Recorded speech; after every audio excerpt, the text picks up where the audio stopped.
မင်းသားဆိုင်လို့ရှင်ဂျပန်မှာလေ့လာရတာအခက်အခဲဆုံးကဂျပန်စာမဟုတ်ဘဲနဲ့အမှတ်1နေပဲဖြစ်ပါတယ်ရှင်မြန်မာမှာဆိုရင်တော့အမှတ်တွေအားလုံးကိုရွေးပြလိုက်ရင်ရနိုင်မလားဒါပေမဲ့ဂျပန်မှာတော့မရပါဘူးเนาะမိရှိလို့ရတဲ့အမိုက် plastic ဖန်ပလင်းတန်ဘူးစသဖြင့်ခွဲခြားပေးရပါတယ်နောက်ပြီးတော့ plastic ပလင်းတွေဆိုရင်တော့ label နဲ့အဖုံးကိုပါခွာထုတ်ပေးရပါမယ်ရှင်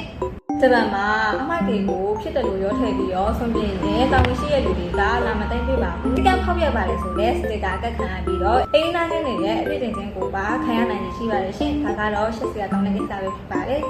ဘာလို့ဒီလောက်ထိအတင်းကျပ်ရလဲဆိုတော့ဂျပန်မြို့ပြတွေရဲ့တန်ရှင်းမှုကိုအားလုံးစုပေါင်းထိထိမှုအတွက်ဖြစ်ပါရဲ့ရှင်စစ်ကမ်းမလိုက်နိုင်ရင်အမိုက်တွေလမ်းမပေါ်မှာပြန်ကျဲပြီးတော့မတန်မရှင်းဖြစ်ရတယ်လို့အလီနာချင်းတွေကလည်းပြင်နာတနိုင်ပါရဲ့ရှင်ဒါကဂျပန်မှာအစီအပြေနေထိုင်ဖို့အတွက်ကျင်းဝတ်တစ်ခုပဲဖြစ်ပါရဲ့ရှင်အစပိုင်းမှာတော့ခက်ခဲလေးရှိပေမဲ့နောက်ပိုင်းမှာတော့အဆင်ပြေသွားပါလိမ့်မယ်ရှင်နားမရတဲ့ခုရှိရင်လည်းဒီစီစဉ်အမှာလာရောက်ဆွေးနွေးလို့ရပါတယ်နော်ကျေးဇူးတင်ပါတယ်